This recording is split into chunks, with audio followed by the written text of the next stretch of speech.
Clear cut.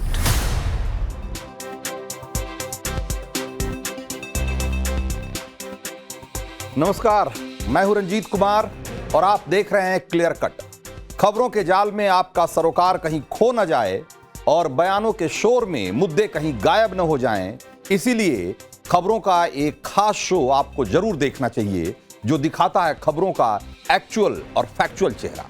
तो चलिए शुरू करते हैं आज का क्लियर कट।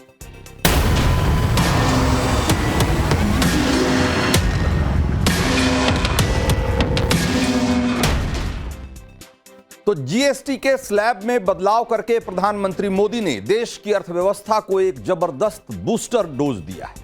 मोदी ने इस फैसले के जरिए एक तीर से कई निशाना साधा है। जीएसटी रेट में बदलाव एक तरफ भारत के घरेलू बाजार को दिवाली का बम्पर तोहफा है, तो दूसरी तरफ ट्रंप को करारा जवाब है।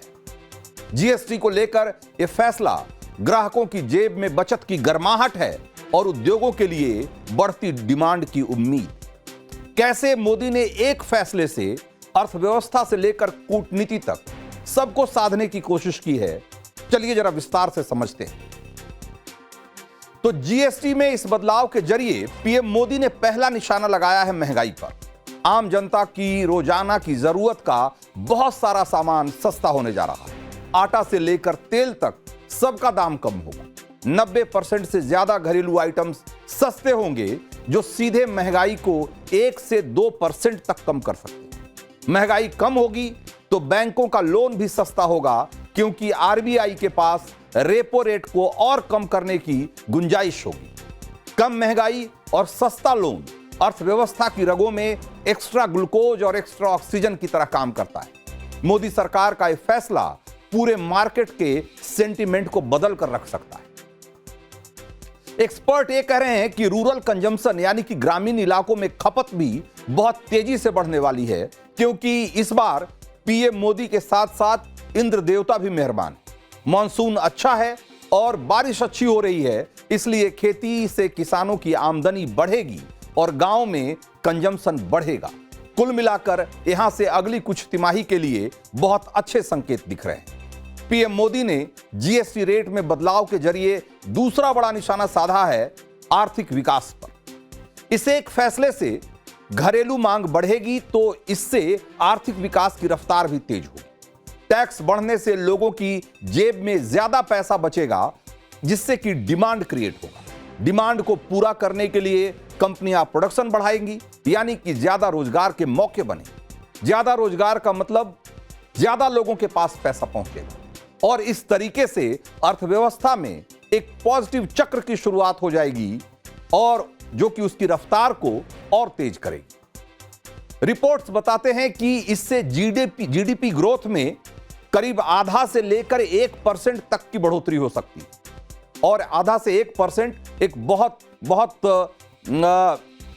बड़ा नंबर है अगर जीडीपी के संदर्भ में इसको देखें तो। जीएसटी रिफॉर्म्स के जरिए पीएम मोदी ने तीसरा निशाना लगाया है ट्रंप के टैरिफ टेररिज्म पर, क्योंकि इस एक फैसले से मुख्य रूप से घरेलू अर्थव्यवस्था मजबूत होगी, जिससे एक्सपोर्ट पर निर्भरता और कम होगी और ग्लोबल ट्रेड वॉर के असर को ये कम कर सकेगी। इस साल पहली तिमाही में हम 7.8% की रफ्तार से बढ़े हैं, जो कि अभी जो तिमाही चल रही है उसके बारे में कहा जा रहा है कि अमेरिकी टैरिफ की वजह से इस पर इसका कुछ नेगेटिव इंपैक्ट पड़ सकता है, कुछ नकारात्मक असर पड़ सकता है। लेकिन जीएसटी रेट कम होने से त्योहारों के दौरान घरेलू खपत बढ़ेगी, जिससे अमेरिकी टैरिफ के नेगेटिव असर को कम करने में मदद मिलेगी। यह फैसला ट्रंप के टैरिफ से होने वाले नुकसान को 10 से 20% तक काउंटर कर सकता है। पीएम मोदी के जीएसटी के इस रिफॉर्म के जरिए जो घरेलू उद्योग धंधे हैं, खासकर छोटे और जो मझोले आकार की इंडस्ट्री है, उनको भी एक बूस्टर डोज मिला है। जीएसटी रेट कट से कई आइटम का प्रोडक्शन लागत भी कम होने जा रहा है, खास करके कृषि, टेक्सटाइल, फर्टिलाइजर, इस तरह के जो सेक्टर्स हैं जहां की इन्वर्टेड ड्यूटी स्ट्रक्चर ठीक नहीं था। इन्वर्टेड ड्यूटी स्ट्रक्चर से मतलब है कि ऐसी स्थिति जहां उद्योग धंधे प्रोडक्ट तैयार करने के लिए जो कच्चा माल खरीदते हैं उस पे ज्यादा जीएसटी चुकाते हैं और तैयार माल पे कम जीएसटी लगता है। तो पीएम मोदी ने इस संतुलन को इस जीएसटी रिफॉर्म के जरिए एक तरीके से ठीक कर दिया है, संतुलित कर दिया है। और इसकी वजह से कपड़ा, फर्टिलाइजर, रिन्यूएबल एनर्जी, इस तरह के जो सेक्टर्स हैं वो कम लागत पर माल तैयार कर पाएंगे और जिसकी वजह से ये जो भारतीय प्रोडक्ट्स हैं वो उसकी कीमत दुनिया के बाजार में कॉम्पिटिटिव बनी रहेगी। यानी भारत का सामान अगर सस्ते में हम तैयार कर पाएंगे भारत में, तो ट्रंप का 50% टैरिफ लगने के बावजूद बहुत मुमकिन है कि अमेरिकी बाजार में हमारे सामान की जो रेट हो, उसकी जो कीमत हो, वो कॉम्पिटिटिव बनी रहे, प्रतिस्पर्धा उसमें बनी रहे। तो इसी तरीके से देखा जाए तो ऑटो में, एफएमसीजी, कंस्ट्रक्शन, इस तरह के जो सेक्टर्स हैं वहां इस जीएसटी रेट का जो कटौती की गई है उससे उसका बहुत बड़ा फायदा होगा। जैसे सीमेंट और ऑटो पार्ट्स पर 28% की बजाय अब 18% जीएसटी लगेगा। इससे ये सारी इंडस्ट्रीज को बहुत फायदा होने वाला है। तो हमारी जीडीपी में अगर देखा जाए तो 61% योगदान हमारे घरेलू बाजार का है और हमारे घरेलू ग्राहकों का है। हम सिर्फ एक्सपोर्ट के भरोसे नहीं बैठे। अगर अमेरिका को हम 87.4 बिलियन डॉलर का एक्सपोर्ट करते हैं तो ये सिर्फ हमारी जीडीपी का 2%। ऐसा नहीं है कि जो अमेरिका के एक्सपोर्ट के सहारे ही भारत की अर्थव्यवस्था चल रही है। ज्यादातर लोग ये मान रहे हैं कि मजबूत घरेलू डिमांड की वजह से हमारी जीडीपी किसी भी हाल में 6% से नीचे नहीं आएगी और हो सकता है कि इस जीएसटी रेट में कटौती की वजह से जो घरेलू मांग बढ़ेगी, जो डोमेस्टिक कंजम्पशन बढ़ेगा, उससे ये 7% को भी छू ले। एसबीआई की एक रिपोर्ट कहती है कि जीएसटी रेट और इनकम टैक्स, ये जो दोनों घटा है, इसकी वजह से हमारी अर्थव्यवस्था को करीब 5.5 लाख करोड़, माफ करिएगा 5.31 लाख करोड़, यानी कि 5,30,000 करोड़, अगर इसको डॉलर में देखें तो $60 बिलियन का इससे फायदा होगा, जिसमें सिर्फ जीएसटी रेट कट की वजह से ही करीब 2 लाख करोड़ यानी कि करीब $22 बिलियन का फायदा का अनुमान बताया जा रहा है। यानी हर लिहाज से भारतीय इकोनॉमी न सिर्फ उड़ान भरेगी बल्कि ग्लोबल इकोनॉमिक मैप पर इसकी ब्राइटनेस और घटने की बजाय बढ़ने वाली। लेकिन न जाने किस खुन्नस में ट्रंप इस चमकती भारतीय इकोनॉमी को डेड इकोनॉमी कह रहे हैं। खैर, जीएसटी 2.0 के जरिए मोदी ने ट्रंप टैरिफ पर काउंटर स्ट्राइक तो किया ही है। ट्रंप साहब को यह भी देखना चाहिए इसमें कि आज अगर वो अमेरिकी बाजार का जो दरवाजा है वो भारतीय सामान के लिए बंद करने पे तुले हुए हैं, तो कितने सारे ऐसे देश हैं जो अपने दरवाजे खोल कर खड़े हैं। दुनिया की बड़ी अर्थव्यवस्था भारत के लिए रेड कारपेट बिछा रही है और लगे हाथ ट्रंप को भी एक मैसेज दे रही। रूसी राष्ट्रपति व्लादिमीर पुतिन ने यहां तक कह दिया कि अमेरिकी राष्ट्रपति डोनाल्ड ट्रंप भारत और चीन जैसे देशों को टैरिफ के नाम पर धमकाना बंद कर दें। पुतिन ने यह भी कहा कि भारत और चीन ट्रंप की धमकियों से डरने वाले नहीं हैं, यानी कि ट्रंप को कोई मुगालता नहीं होना चाहिए कि वो भारत और चीन जैसे देशों को डरा करके या टैरिफ के जरिए झुका दें। टैरिफ वाली भिड़ंत में भारत का साथ देने में बहुत सारे और दूसरे देश भी साथ आ गए। सिर्फ पुतिन ही नहीं है, यूरोप के बहुत सारे देश जो कि खुद ट्रंप से टैरिफ वाली लड़ाई लड़ रहे हैं। उसी यूरोप के सबसे मजबूत देशों में से एक है जर्मनी। वहां के विदेश मंत्री अभी भारत आए हुए और विदेश मंत्री एस जयशंकर से बातचीत में जर्मनी के विदेश मंत्री जोहान डेविड वॉडेफुल ने यह वादा किया है कि जर्मनी और भारत जो आपसी कारोबार है इन दोनों देशों के बीच में, उसको बढ़ाकर अब $50 बिलियन यूरो तक ले जाएगा। यानी कि अभी जो मौजूदा दोनों देशों के बीच में जो व्यापार हो रहा है उसका 2 गुना।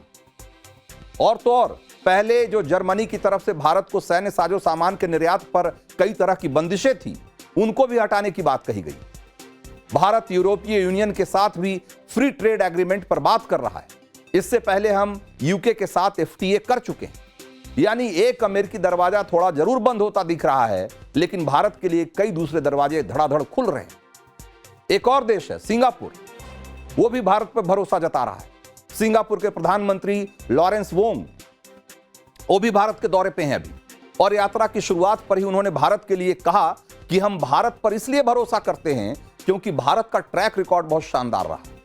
भारत पर विश्वास के लिए उन्होंने पीएम मोदी ने सिंगापुर के प्रधानमंत्री वोंग को थैंक यू भी बोला है। और मौजूदा समय में भारत सिंगापुर का जो द्विपक्षीय व्यापार है वो 35-36 अरब डॉलर तक के आसपास का है। हालांकि सिंगापुर बहुत छोटा देश है, लेकिन दोनों देश के बीच में अगर कारोबार आप देखेंगे तो ठीक ठाक कारोबार होता है, करीब 36 अरब डॉलर का।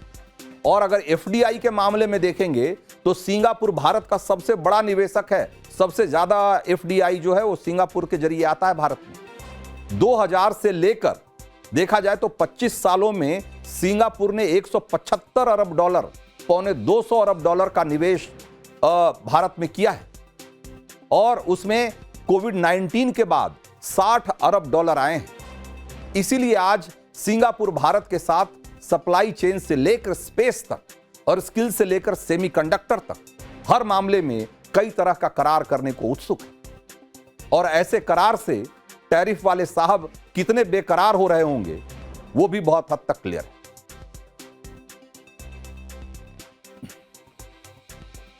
तो क्लियर कट में अब अगली स्टोरी का रुख करते हैं और आपको बताते हैं कि आखिरकार चीन के राष्ट्रपति शी जिनपिंग के अमर होने की जो ख्वाहिश है उसका सीक्रेट क्या है।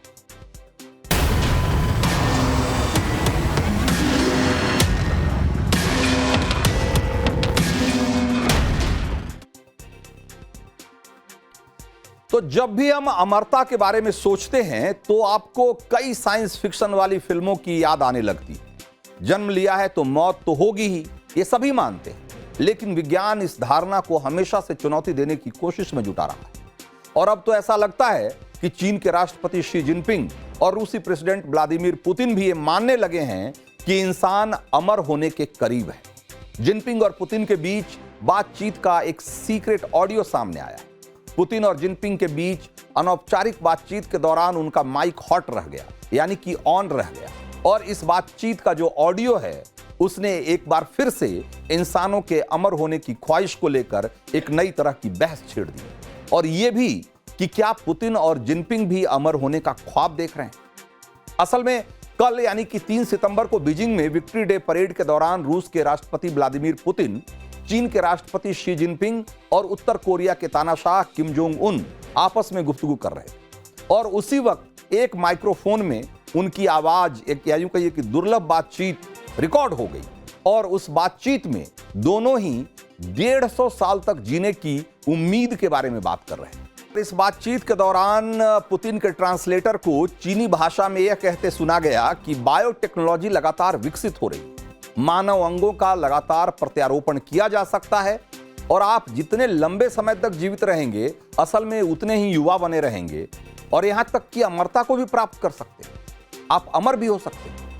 वीडियो में पुतिन को साफ तौर पर रूसी भाषा में बोलते हुए नहीं सुना जा सकता है, लेकिन बाद में पुतिन ने ये पुष्टि की कि वो और जिनपिंग मानव अंग प्रत्यारोपण यानी कि प्रत्यारोपण माफ करिएगा मानव अंग प्रत्यारोपण के बारे में बात कर रहे थे, यानी कि ऑर्गन ट्रांसप्लांट के बारे में बात कर रहे थे। तो ये सुनने में थोड़ा अजीब लगता है, लेकिन दुनिया के 2 बड़े नेताओं के बीच 150 साल तक जीने की जो बात हो रही थी, अमर होने का जिक्र चल रहा था, ऐसे में सवाल तो ये उठ ही रहा है। सवाल ये उठ रहा है कि क्या 150 साल तक जिंदा रह पाना मुमकिन है? क्या कभी इंसान अमर हो सकता है? और सवाल यह भी कि क्या जिनपिंग और पुतिन खुद 150 साल तक जीना चाहते हैं? माना तो यह जाता है कि धरती पर पैदा होने वाला हर जीव कभी ना कभी मृत्यु को जरूर प्राप्त होगा। आम इंसान हो या फिर जिनपिंग या प्रेसिडेंट पुतिन, सभी को एक न एक दिन धरती से विदा होना ही है। वैसे शी जिनपिंग और पुतिन दोनों में कई तरह की समानताएं हैं। दोनों 72 साल के हो चुके हैं। जिनपिंग 13 साल से चीन पर और पुतिन 25 साल से रूस पर शासन कर रहे हैं। संविधान में फेरबदल करके दोनों ने आजीवन अपने अपने देश पर राज करने का पूरा इंतजाम पहले ही कर लिया है। एक बात यह भी है कि दोनों नेताओं ने अब तक अपने उत्तराधिकारी का ऐलान भी नहीं किया है। यानी ये कहना एक तरीके से अतिशयोक्ति नहीं होगी, गलत नहीं होगा कि जिनपिंग हो या पुतिन, दोनों आने वाले कई दशक तक सत्ता में बने रहने की ख्वाहिश पाले हुए। वैसे दोनों को कोई रोकने टोकने वाला भी नहीं है अगर देखा जाए तो, न ही कोई बहुत बड़ा विरोधी है और ना ही किसी में पुतिन या जिनपिंग की सत्ता को चुनौती देने की कुवत है या ताकत है। सिर्फ एक सवाल है, और सवाल ये कि दोनों कौन सी जड़ी बूटी खाकर 150 साल तक जिंदा रहने की बात कर रहे हैं भाई। आखिर इस बातचीत के पीछे की क्या वजह है और इस उम्मीद की वजह क्या है? तो इस सवाल का जो असल में जवाब सामने आ रहा है, जो इनकी बातचीत से ही निकल कर आ रहा है, वो है ऑर्गन ट्रांसप्लांट, और जिसका जिक्र प्रेसिडेंट पुतिन और शी जिनपिंग अपनी बातचीत के दौरान कई बार कर रहे हैं। और ये जिक्र ऐसे ही नहीं हो रहा है। मौजूदा वक्त में ऑर्गन ट्रांसप्लांट के लिए चीन दुनिया का सबसे बड़ा बाजार बना हुआ है, और इसके पीछे एक बहुत ही खौफनाक कहानी भी है, उसके बारे में भी मैं आपको बताऊंगा। चीन में हर साल करीब 10,000 ऑर्गन ट्रांसप्लांट किए जाते हैं, लेकिन ये तो सरकारी रिकॉर्ड है, ये तो रिकॉर्डेड है। लेकिन रिपोर्ट्स ये कहती हैं कि चीन में हर साल 1.5 लाख ऑर्गन ट्रांसप्लांट किए जाते हैं, 1.5 लाख, और कई जगह तो ऑन डिमांड लीवर से लेकर किडनी तक उपलब्ध होती है। और दावा तो यहां तक किया जाता है कि साल 2000 के बाद से ही दुनिया का 85% जो अंग प्रत्यारोपण है, जो ऑर्गन ट्रांसप्लांट है, वो चीन में हो रहा है। वैसे चीन में ऑर्गन ट्रांसप्लांट का कारोबार 1960 के दशक से ही हो रहा है, लेकिन पिछले 2 दशक के दौरान इसमें अप्रत्याशित बढ़ोतरी हुई, जबरदस्त इजाफा हुआ, और इसमें सबसे बड़ा हिस्सा फोर्स्ड ऑर्गन हार्वेस्टिंग का है। ये फोर्स्ड यानी कि जबरन शरीर के अंग निकालकर बेचने के धंधा। सवाल यह है कि चीन ने इतने बड़े पैमाने पर फोर्स्ड ऑर्गन हार्वेस्टिंग का धंधा कैसे खड़ा किया और कैसे फल फूल रहा है वहां। तो इस सवाल का जवाब चीन की आर्थिक राजधानी कहे जाने वाले शंघाई से आपको मिल सकती है। इस शहर में शंघाई जनरल हॉस्पिटल नाम से एक अस्पताल है, जो कि चीन का सबसे बड़ा और सबसे पुराना अस्पताल है। करीब 2500 बेड वाले इस अस्पताल में सबसे ज्यादा ऑर्गन ट्रांसप्लांट किए जाते हैं, और चीन ही नहीं, यूरोप से लेकर अमेरिका तक से मरीज यहां आते हैं अंग प्रत्यारोपित कराने के लिए, यानी कि नया ऑर्गन लगवाने के लिए अपने शरीर में। आप सोचिए, ऑर्गन ट्रांसप्लांट यानी कि अंग प्रत्यारोपण कोई नई बात नहीं है, और चीन ऐसा करने वाला कोई अकेला देश नहीं है। दुनिया के कई देशों में ऑर्गन ट्रांसप्लांट किए जाते हैं, अमेरिका से लेकर अफ्रीका तक, कई देशों में, यहां तक कि हमारे देश में भी ऑर्गन ट्रांसप्लांट होते हैं, और इसमें कोई बुराई नहीं है। बल्कि किसी के अंग दान से किसी को नया जीवन मिलता है, तो इससे अच्छी बात क्या हो सकती। अक्सर दान किए गए या ब्रेन डेड हो चुके शख्स के अंग प्रत्यारोपित किए जाते हैं, और उससे लोगों को नया जीवन मिलता है। लेकिन चीन में एक अलग ही तरीके से और एक अलग ही लेवल पे जो है वो ऑर्गन ट्रांसप्लांटेशन का खेल चल रहा है, और वो है फोर्स्ड ऑर्गन ट्रांसप्लांट। यानी कि जबरन किसी व्यक्ति से उसका अंग निकालकर, उसका हार्ट, उसकी किडनी, उसका लिवर या जो भी, आंखें निकालकर किसी दूसरे व्यक्ति में प्रत्यारोपित करना। अब सोचिए कि ये कितनी खतरनाक बात है।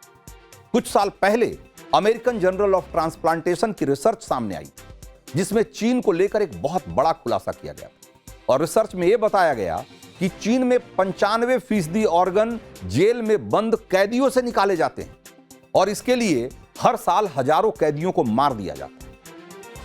एक हेल्दी मरीज के 2 से 3 अंगों को बेच दिया जाता है। अमेरिकन जर्नल ऑफ ट्रांसप्लांटेशन की जो रिसर्च है, उसके चीन के 15 प्रांतों के 33 शहरों के 56 अस्पतालों को स्टडी करने के बाद इसको तैयार किया गया, और इसमें 384 नर्स, सर्जन और दूसरे मेडिकल स्टाफ से बातचीत करने के बाद इस रिसर्च पेपर को तैयार किया गया। और ये जो रिसर्च पेपर है वो ये कहता है कि चीन में जिंदा मरीजों के ही अंग निकाल लिए जाते हैं। ब्रेन डेड होने से पहले ही मरीजों के ऑर्गन बेच दिए जाते हैं, उनके अंग बेच दिए जाते हैं।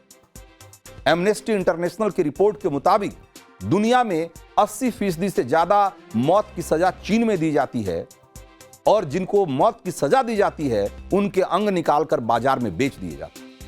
कुछ रिपोर्ट तो यहां तक कहती है कि चीन में ऑन डिमांड अंग प्रत्यारोपण किए जाते हैं, यानी कि जब मरीज चाहे तब उसको किसी न जो उसकी जरूरत है उसके हिसाब से उसको अंग ट्रांसप्लांट किया जा सकता है।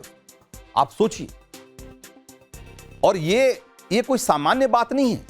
और क्यों सामान्य बात नहीं है ये समझना हो तो इसको ऐसे समझिए कि दुनिया के देशों में ऑर्गन ट्रांसप्लांट के लिए मरीजों को बहुत लंबा इंतजार करना पड़ता है, जबकि चीन में ऐसा कुछ हफ्तों का सिर्फ वेटिंग पीरियड है। और बात इतनी नहीं है, चीन पर सबसे ज्यादा जो ऑर्गन हार्वेस्टिंग का या यूं कहें कि फोर्स्ड ऑर्गन हार्वेस्टिंग का जो आरोप लगता रहा है वो फालुन गोंग समुदाय और वीगर मुसलमानों से जुड़ा हुआ है। ऑर्गन को लेकर सबसे ज्यादा डिमांड फालुन गोंग समुदाय के लोगों की होती है, और इस समुदाय के बारे में जो मान्यता है, जो धारणा है, वो फोर्स्ड ऑर्गन हार्वेस्टिंग को लेकर इनको सबसे बड़ा विक्टिम बना दिया है। फालुन गोंग चीन का एक आध्यात्मिक आंदोलन है जिसकी स्थापना 1992 में ली होंगजी ने की थी, और 1990 के दशक के दौरान ये आंदोलन चीन में बहुत मशहूर हुआ। इसकी लोकप्रियता को देखते हुए चीन के पूर्व राष्ट्रपति जियान जेमिंग ने इस प्रथा को खत्म करने का आदेश दिया, और उसके बाद लाखों लोगों को इस समुदाय से जुड़े हुए लाखों लोगों को हिरासत में लिया गया, हजारों लोगों को मार दिया गया। और कहते हैं कि जिनको मारा गया या जिनको हिरासत में लिया गया उनमें से बहुत सारे लोगों का जो अंग है वो निकाल कर दूसरे लोगों में ट्रांसप्लांट कर दिया गया, उसको बेच दिया गया। साल 2000 के बाद चीन के ऑर्गन ट्रांसप्लांट का जो पूरा कारोबार है उसमें जो अप्रत्याशित बढ़ोतरी हुई, माना जाता है कि उसके पीछे यही आदेश था जिसमें कि फालुन गोंग समुदाय है उसके लोगों का, और जो वीगर समुदाय है जो कि उनके जो लोग जिनको कि जबरन जेल में बंद कर दिया गया था, उनके जबरन अंग निकालकर और उनको बेचे जाने की वजह से पूरे चाइना में ऑर्गन ट्रांसप्लांट का एक बहुत बड़ा बाजार खुल गया। और सिर्फ चीन के ही नहीं बल्कि बाकी दुनिया के लोग भी वहां आकर और अंग प्रत्यारोपित कराने लगे। ये वो दौर था जब चीन से किसी भी तरह की जानकारी बाहर आना बहुत आसान बात नहीं थी। तकनीक के मौजूदा दौर में चीनियों की हर करतूत तो सामने आने लग गई है, हालांकि अभी भी कई तरह के सेंसर्स हैं, लेकिन आप सोचिए कि जिस तरीके से और जितने बड़े पैमाने पर चीन में एक कारोबार पिछले कई दशकों से हो रहा है, आप अंदाजा लगाइए कि वहां जो ऑर्गन ट्रांसप्लांट का एक पूरा धंधा है वो कितना बड़ा होगा। और कहा जा रहा है कि जो शी जिनपिंग और पुतिन के बीच 150 साल जीने और अमर होने वाला जो विमर्श चल रहा था, उसमें उसकी वजह से चीन में जो अंग प्रत्यारोपण की ये जो पॉलिसी है, या यूं कहें कि अंग प्रत्यारोपण का ये जो पूरा गंदा धंधा पनपा हुआ है, उसको लेकर भी बहस तेज हो गई है और उस पर भी सवाल खड़े हो गए। लोग तो ये भी कह रहे हैं कि क्या जिनपिंग इसी तरीके से ऑर्गन ट्रांसप्लांट करके 150 साल जीने का सपना देख रहे हैं। तो क्लियर कट में अब वक्त है अगली स्टोरी का, और आपको यह बताने का कि आखिरकार क्यों मुख्यमंत्री ममता बनर्जी पर आरोप लग रहा है कि उनके एक इशारे पर ही बंगाल विधानसभा में जमकर हंगामा हुआ और जबरदस्त बवाल हुआ। तो पश्चिम बंगाल विधानसभा में मंगलवार से शुरू हुआ हंगामा थमने का नाम नहीं ले रहा। आज सदन में सीएम ममता बनर्जी के भाषण के दौरान बीजेपी और टीएमसी विधायकों ने एक दूसरे को जमकर निशाना बनाया, खूब नारेबाजी। यह हंगामा और बढ़ गया जब विधानसभा में मार्शल बुलवाकर बीजेपी विधायक शंकर घोष को जबरदस्ती वहां से बाहर करवा दिया और फिर उन्हें पूरे सत्र के लिए निलंबित करने का आदेश भी जारी कर दिया। इसी पूरी कार्रवाई के दौरान पश्चिम बंगाल की सीएम ममता बनर्जी सदन में खुद नारेबाजी करती दिखी और अपने विधायकों को उसके लिए उकसाती भी दिखी। उसकी तस्वीरें हम आपको दिखा रहे हैं इस समय।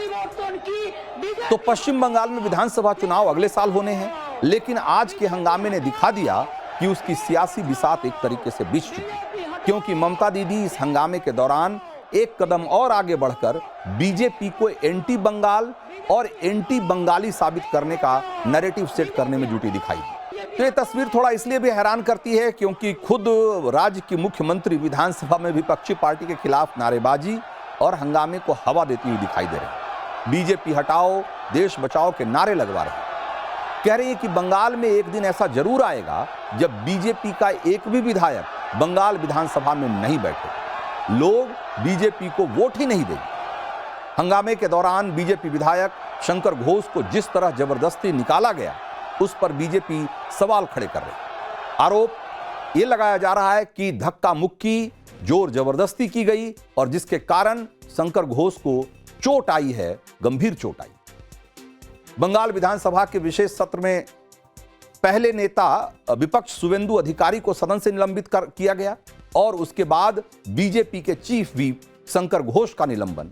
यह बताता है कि ममता बनर्जी चाह रही हैं कि जब वो बीजेपी के खिलाफ एंटी बंगाल और एंटी बंगाली वाला नैरेटिव सेट करें तो सदन में उनका कोई विरोध नहीं करे, ताकि उनका बंगाली वर्सेस गैर बंगाली वाला जो दाव है वो थोड़ा और असरदार दिखे और बंगाल में बंगाली वर्सेस गैर बंगाली वोट बैंक वाला जो विभाजन है वो उसकी शुरुआत की जा सके। तो ममता ने नैरेटिव को सेट करने की जो उनकी सोच है वो बहुत एक सोची समझी रणनीति का हिस्सा है।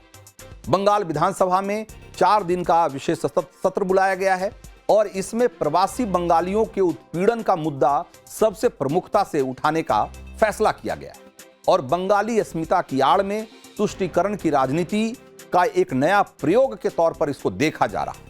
देश में बांग्लादेशी घुसपैठियों के खिलाफ जारी अभियान के बीच इस मुद्दे को उठाया जा रहा है और बीजेपी पहले ही बांग्लादेशी घुसपैठियों का मुद्दा उठाकर दीदी को घेर रही थी।